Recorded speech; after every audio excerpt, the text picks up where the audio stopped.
ana tilim, sen bareken men de barım. Aşkınan yana dilim, kanıp dinlemege zarım. Özümden ana tilim. Ecdatlarının bizge kalgan emaneti mirası. Neçin sesin böyle talkın, eşitilmey sadası.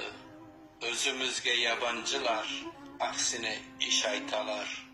Gayrı dilde gürüldeyler, öz tillerin cutalar.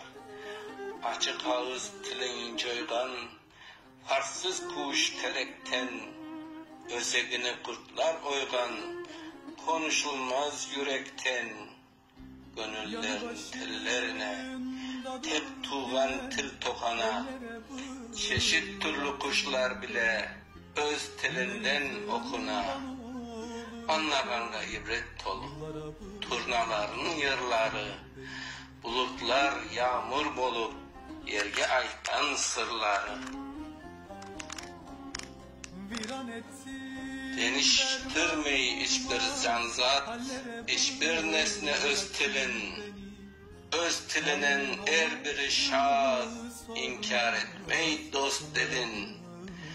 Bizler insan olup insan, peltekleneceğimiz, imtihandır til imtihan, geç almayımız tayamız. Acep niçin geç almayımız dersin, Sırat köprüsünü, kanaplanıp uçalmayımız, ne ölümüz ne tiri.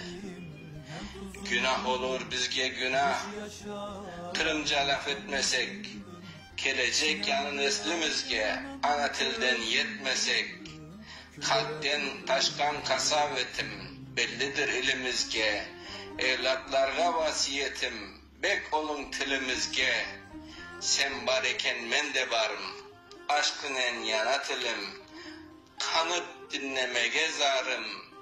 Öz ana tilim, özümün ana tilim. Şeriyan Aliyev.